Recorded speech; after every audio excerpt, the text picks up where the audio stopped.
Hello, everyone, and thank you for coming on to our live weekly show. I am Michelle O'Connor, the business advisor for medical professionals, and I know you're joining from different time zones. As such, I'm grateful that you've decided to come on. So, today I'm going to be touching on a topic that was actually proposed to me by another doctor, a previous client of mine, and I thought that it was still relevant, but I wanted to approach it from a different perspective. So while we're going to be talking about burnout as you grow your practice, it's not that you don't know the strategies, you know what you need to do. Sometimes it's just something different that needs to happen. And I'm going to be just talking about some basic things that I want you to be aware of. If you're joining, go ahead and just let me know as usual where you're joining from, and so that we can continue to connect. And if you're also watching the replay, I want you to just type burnout in the chat. So I know I've been getting replays from persons as they come on. So thank you again.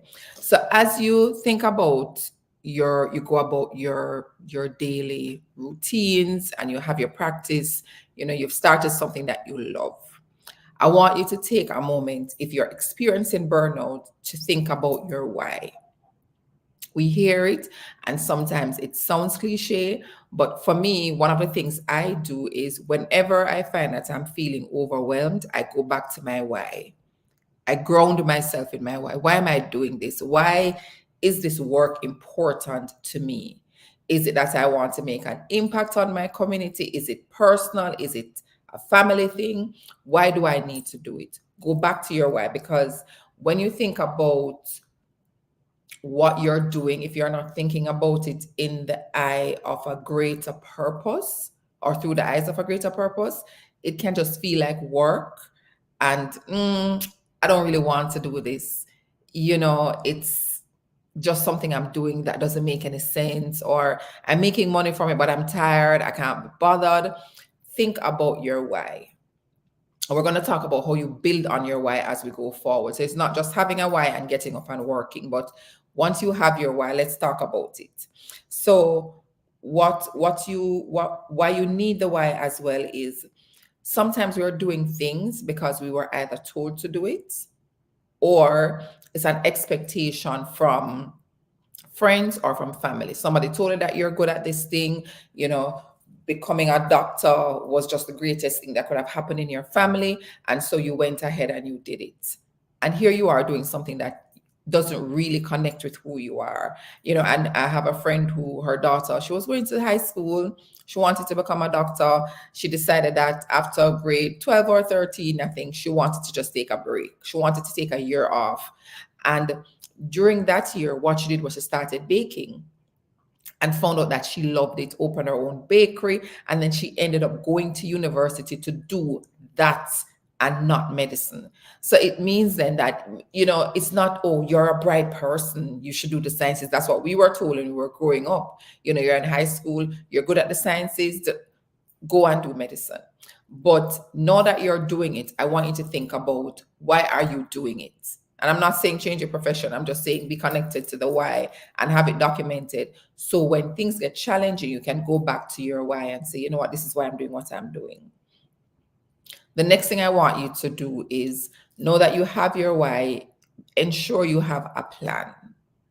So you're getting up every day, you're going to your practice, but are you clear on what your goals are for each month?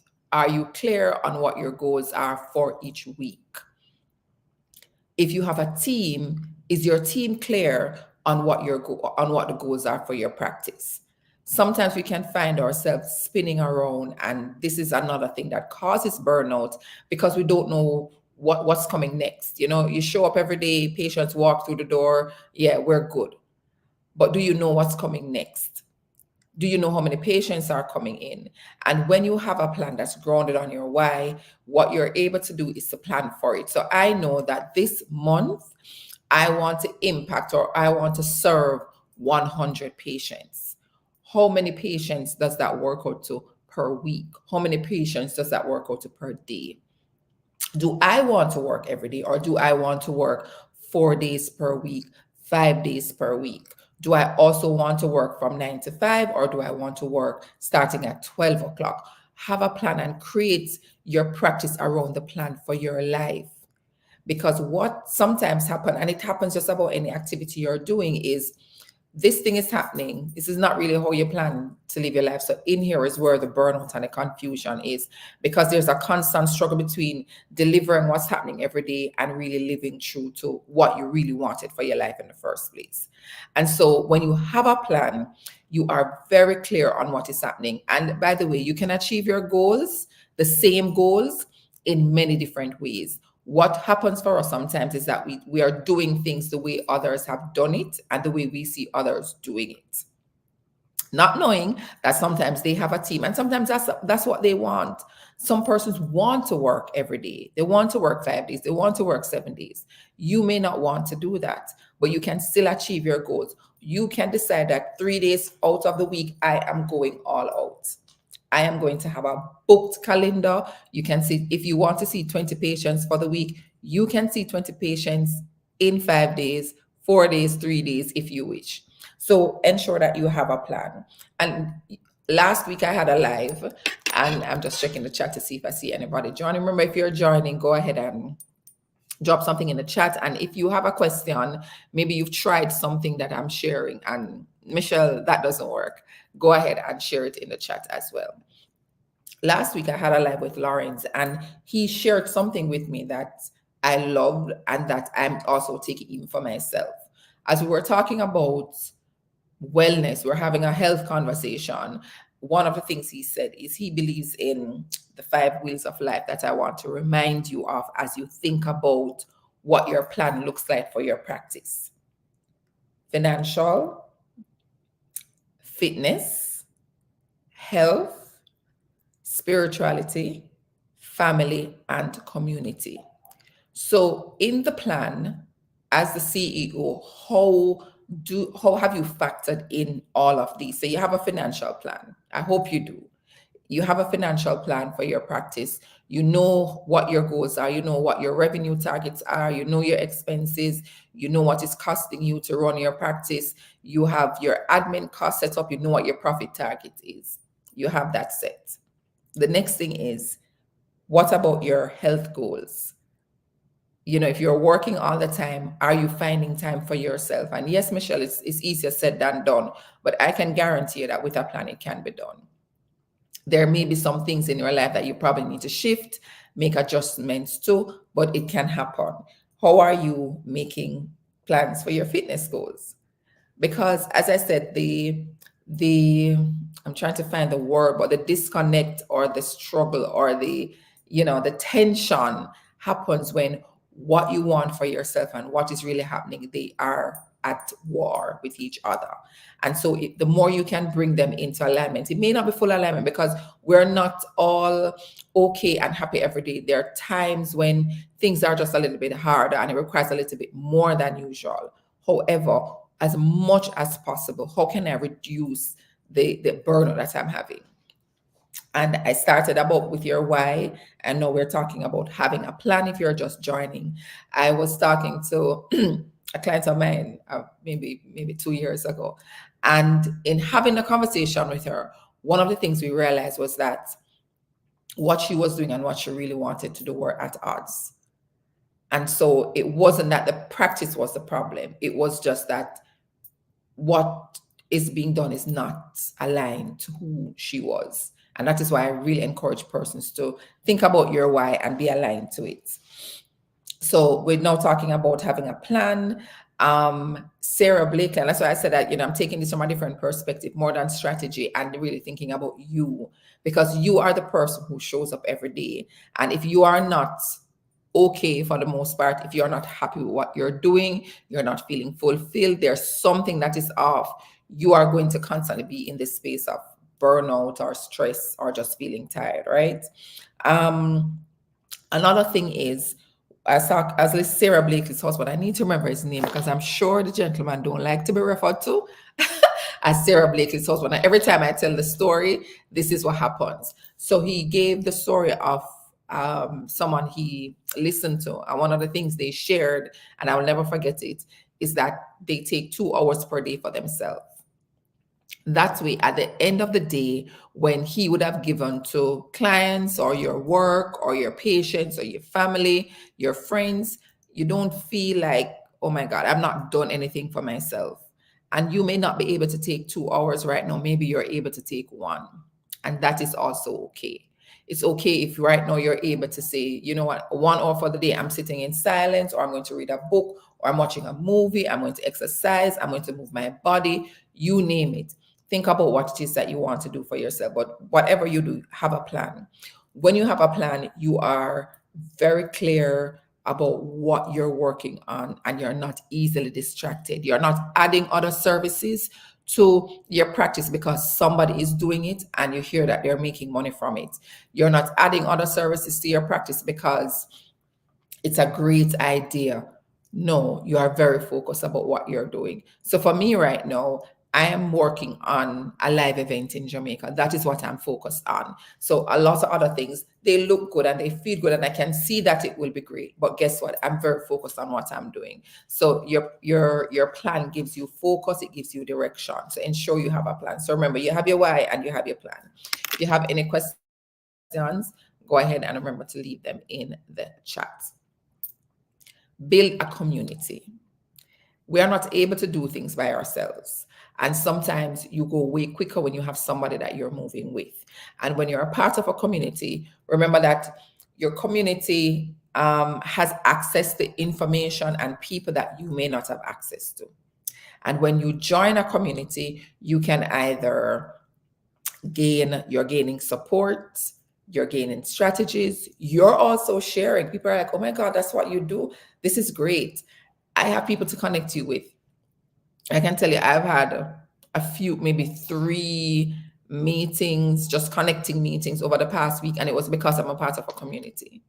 Somebody said, oh, Michelle, this is what you do. I have somebody I think would be good for you to know. If it's even just to know, if it's even to share what you're dealing with, what your struggles are, what your wins are, and you never can tell. The referral that you get could just be from a connection that you have. So think about, where is that community that I need to be a part of? And your community don't necessarily need to be directly linked to your profession. It can be just a community. I'm a part of a community in my city. Women who are entrepreneurs. That's just it. Many different things that everybody does, and you can pull on their expertise when you need it. You may meet somebody who is good in sales. You know what? I'm planning a sales thing for my team. Can you be a part of it? So think about that. The next thing I want to talk to you about is having an accountability partner. I was reading something and it talked about the 20-90 rule. It says it takes you 21 days to build a habit and 90 days to make it seamlessly a part of your life.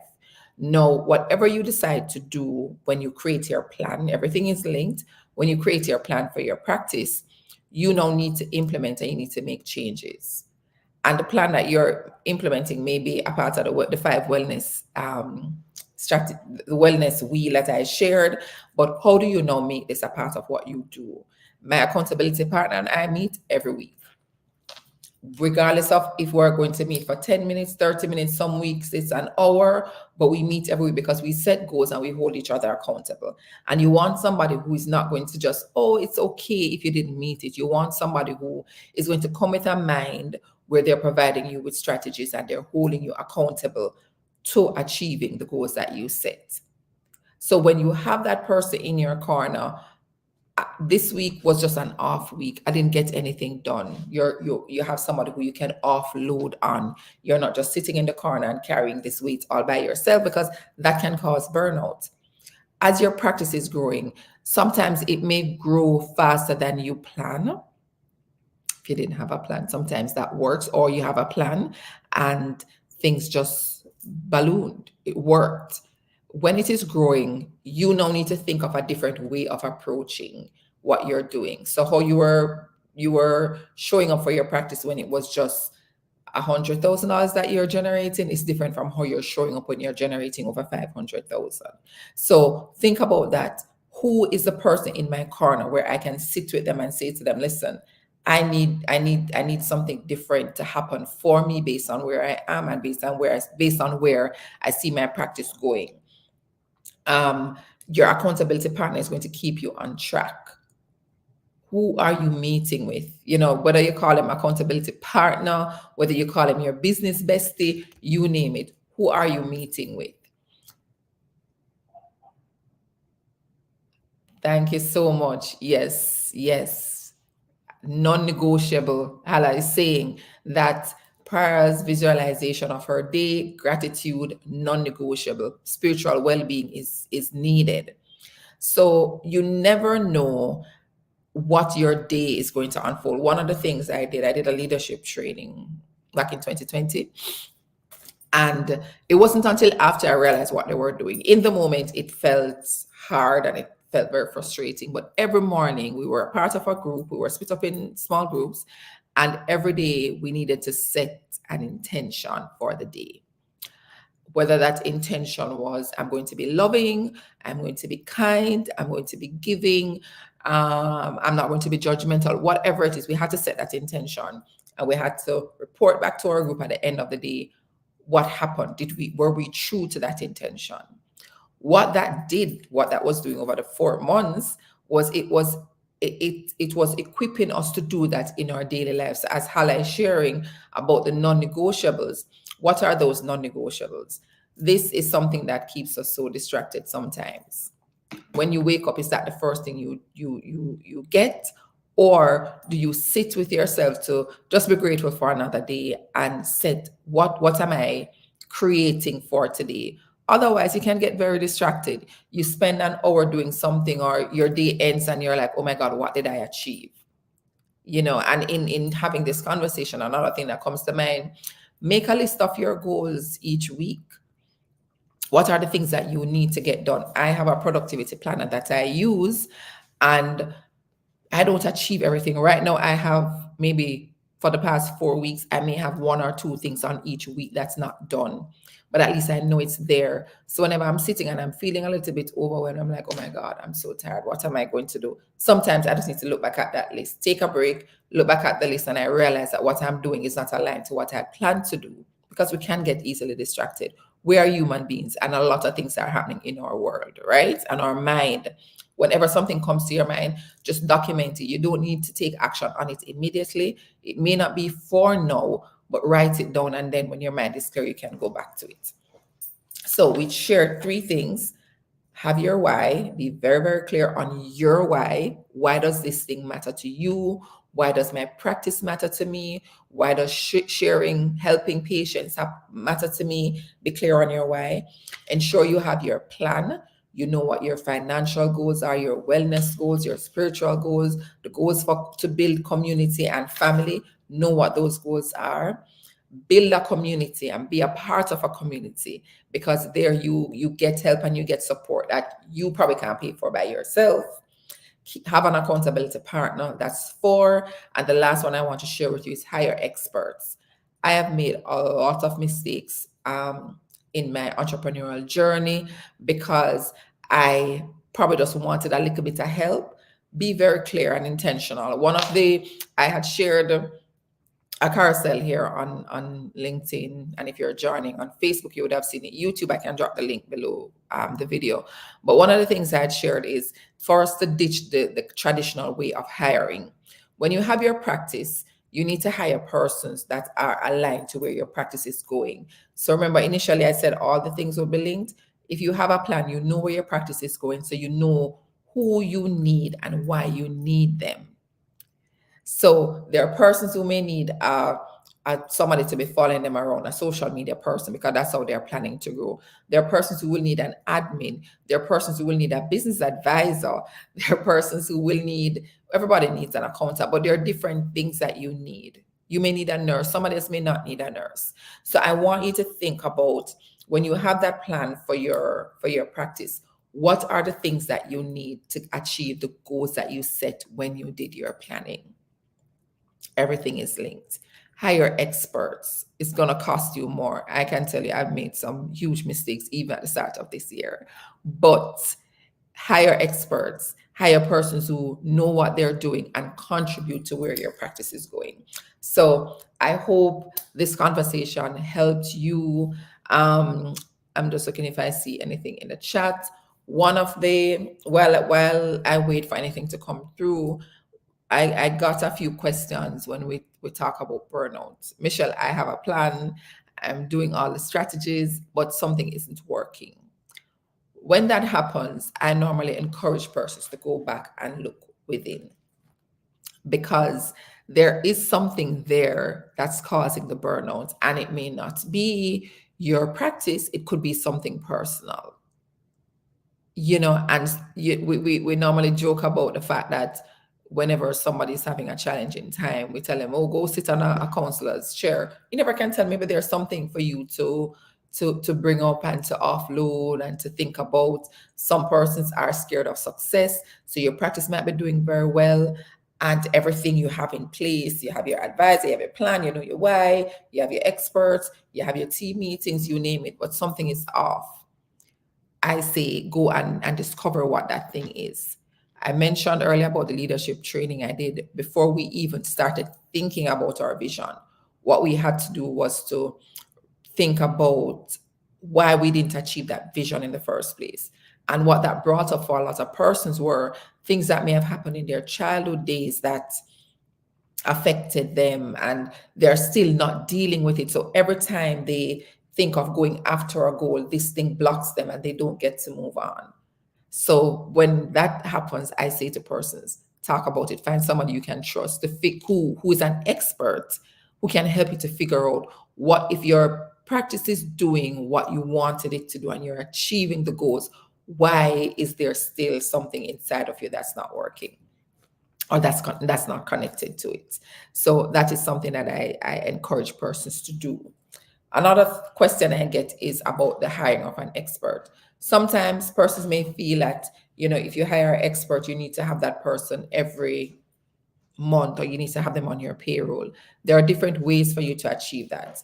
You can have persons where you can call them maybe once per month. We're going to have a conversation, or we're going to be meeting once per quarter.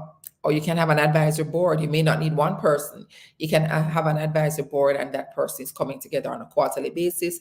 That is something that can also serve you depending on the size of your practice. So based on your size, you may have one person or two persons, but you can think about how it is that you can make that work. Another question that persons ask when it comes on to burnout is, I'm the only person. I don't have a choice. This is where planning comes into place. If you are the only person working in your practice and you're feeling overwhelmed, you can also think about hiring somebody else to help you. And it could be 1 day or 2 days. Spin off from that is, I want them to serve the way I serve. Well, what you can do is hire them, and both of you are working together for a period of time.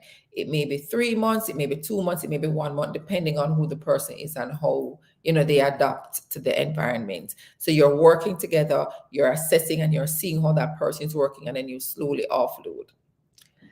And that's easier said than done. I know persons are going to say that, because when you start your practice, this is your baby. It's almost like you've had this child, you've nurtured, you've grown, and now I'm telling you to just hand over your child to somebody else.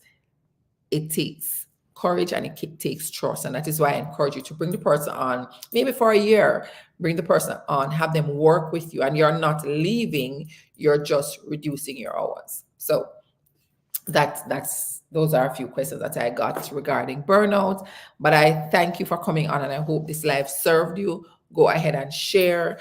And as I would have mentioned earlier, I just want to share with you quickly, I am having an event in Jamaica on the 11th of May, where we are going to be sharing some of these strategies and more with medical professionals. It's a profitable private practice masterclass, where you're going to be getting some strategies on how to plan, how to ensure that you have something that's guiding what you do. What systems and processes do you need in order to achieve the goals that you've planned for? talking about people. I get from persons a lot of times, listen, people management is just not my thing. How can I keep my staff happy and motivated? That is something that we're going to be sharing. And we're also going to be doing systems that you need for success. And marketing is one thing. A lot of medical providers, they're like, Michelle, social media is not my thing. And I always say to persons, social media is not the only thing. So it's perfectly okay if it's not your thing. We have more strategies that we're going to be talking about. So I will drop the link below this video, but I do hope that you can join us. It's going to be from 11 to 4 in Kingston, and it promises to be a workshop that you can leave with actionable items. You're not coming just for somebody to speak to you and to share things, but you're really going to be leaving with strategies that you can implement the very next day you go back to your practice. That is something that we're promising. And I'm looking forward to seeing you. If you're watching the replay, go ahead, drop replay, and we'll see you next week for a very enlightening conversation. Bye.